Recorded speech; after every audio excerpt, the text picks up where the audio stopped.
बोल कलाकार सीताराम। तो भक्तों, जब दूतों ने आके मंदोदरी को नगर की जो गुणगान चल रहा था हनुमान जी का चारों तरफ, वो सारी व्यथा आकर के मंदोदरी को बताई। वो कहा कि नगर में ये कहा जा रहा है कि जिसका दूत इतना बलशाली है, यदि वो राजा आएगा उसका तो देश का क्या हाल होगा। ये बात सुनकर मंदोदरी अकुला जाती है, व्याकुल हो जाती है और हाथ जोड़ के रावण के सामने खड़ी हो जाती है, विनय करती है।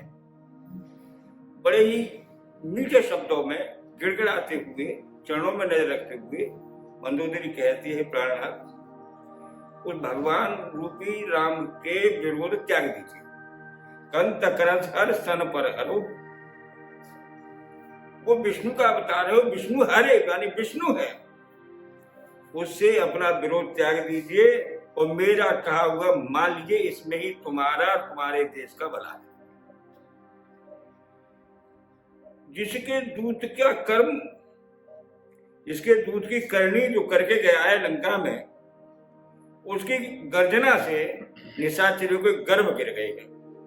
देखिए भक्तों, यहां सोचने की बात है, जब रावण ने देवलोक में जाके गर्जना की थी, किन्नर लोक में जाके गर्जना की थी, तो स्त्रियों के गर्भ गिर गए थे। तो शिव रूपी हनुमान जी ने भी उसको यह एहसास करा दिया है कि तेरी ही गर्जना ऐसी नहीं है, एक राम के दूत की गर्जना से भी तेरी निशाचरों के गर्भ गिर गए हैं। ये विचार कर, ये कौन सी शक्ति है। लेकिन रावण तो अभिमानी था, अहंकारी था, उसने इस बात पर भी कोई कान नहीं किया, ध्यान नहीं दिया।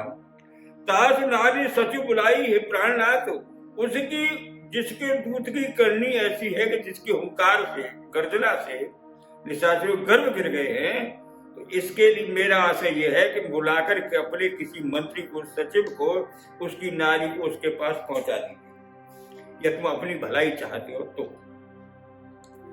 ये स्त्री जिसे तुम हरण करके लाए हो, ये निशाचर के वंश, जो कमल रूपी वंश है आपका, इसके लिए ओला रूपी, पाला रूपी सीता का हरण करके लाए हो।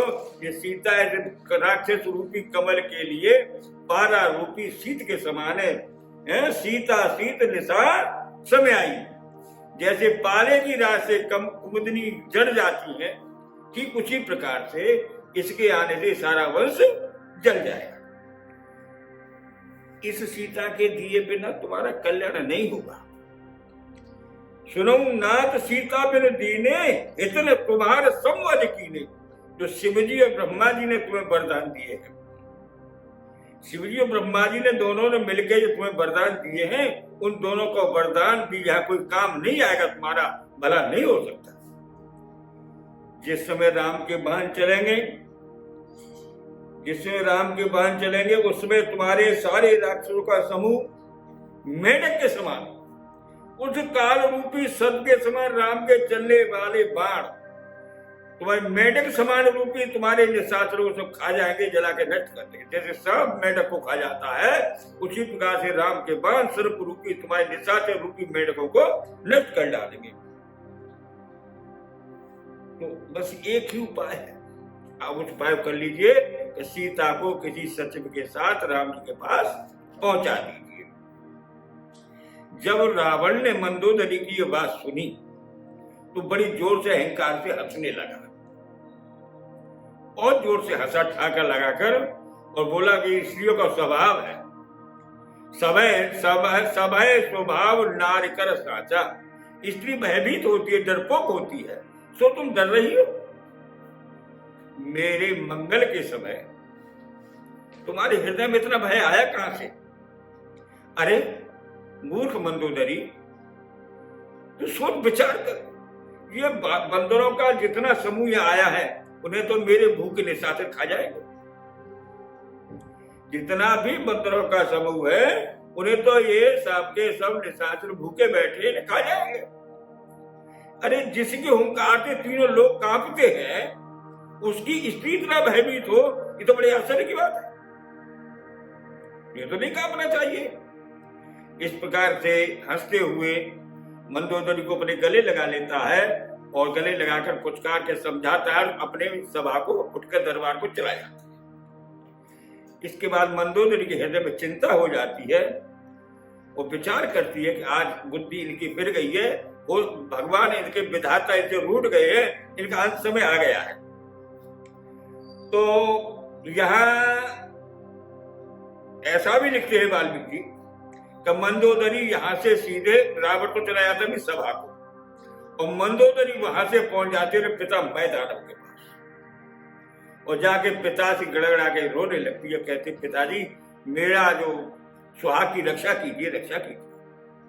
मैदानव कहने लगा क्या बात है मंदोदरी, रावण ऐसे प्रतापी राजा जिसे तीनों लोग भयभीत हैं, तेरे साथ को क्या परेशानी है?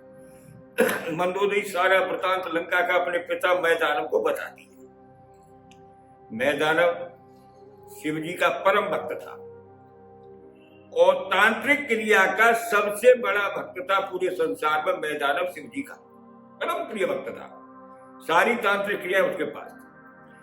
भक्तों ध्यान देने की बात है, जिस समय लंका को हनुमान जी ने जला दिया था, उस समय रावण अपने महल पे बड़ा ही उदास रात्रि के समय चिंतित घूम रहा था कि इसका पूरी लंका पे क्या असर होगा।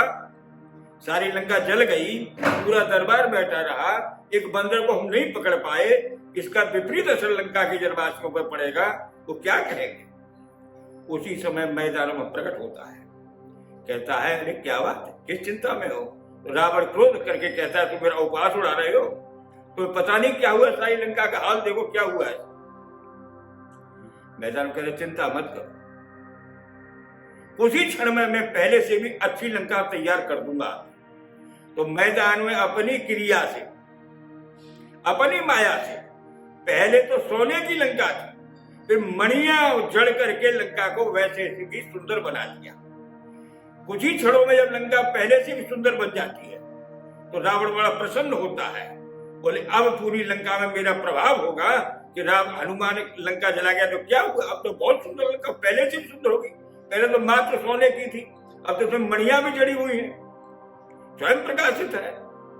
तो रावण इतना प्रसन्न होता है कि मैदानव से कहता है कि जो चाहो तो मांग लो, मैं इतना तुम पर प्रसन्न हूं। मैदानव कहता है तुम मेरे दामाद हो, मैं तुमसे क्या मांगू? कन्या के यहां से पिता कुछ नहीं लेता है। बोले नहीं, तुम यहां लेना पड़ेगा, राजा के नाते मैं राजा हूं, आप जो चाहो तो मांगो, मैं तुम्हें वचन दे, जो चाहो तो मांगो, मैं तो वचन देता हूं। उनके समय आने पर मांग लूंगा। तो यह जब मंदोदरी बार बार पिता के चरण पकड़ के रोती है तो मैदान को वो वचन याद आता है कि रावण ने मुझे वचन दिया था जब चाहो मांग लेना, आज मैं इसी को मांगूंगा। मैदान वहां से चल देता है और आकर के लंका में रावण के सामने उपस्थित हो जाता है। कहता है महाराज, बड़ा सत्कार करता है रावण अपने ससुर का पिता के समान। कुछ आने का कारण पूछता है तो रावण कहता है, रावण से कहते हैं मैदानव कि तुमने मुझे कभी एक वचन दिया था लंका के जलने के बाद, मैं आज उस अपने वचन को लेने आया। बोले मांग लो, जो चाहो तो मांगो। बोले मना मत कर लो। बोले नहीं, मैं राजा हूं, जो कह दिया एक बार वो कह दिया, आप जो चाहो तो मांग सकते हो। मैं अपनी पुत्री के सुहाग को मांगना चाहता हूं। बोले मैं तो तुम्हारा हूं ही, तुम्हारी पुत्री का मैं सुहागी हूं, मैं आपका हूं, इसमें मांगने क्या बात है?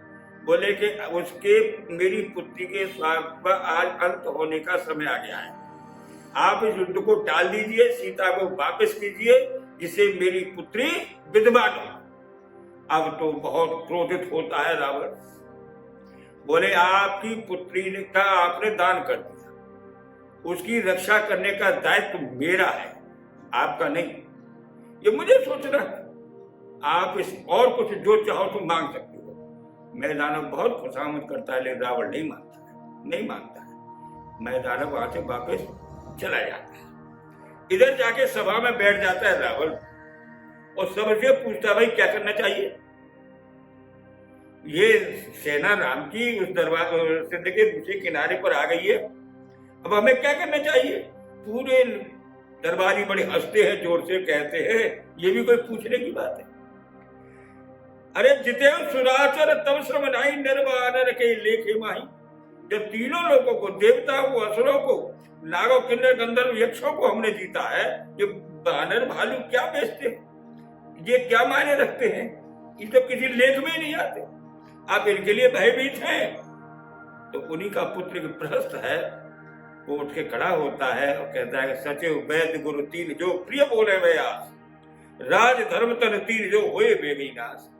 ये पिताजी, सचिव मंत्री, वैद्य इलाज करने वाला और गुरु, ये तीनों भय से भयभीत होकर उस मरीज के, राजा के और शिष्य के अनुकूल मीठे वचन बोलने लगे, तो समझे लेना चाहिए उसका राज, धर्म और शरीर तीनों नष्ट होने वाले हैं। बोल कड़ाकर सीताराम।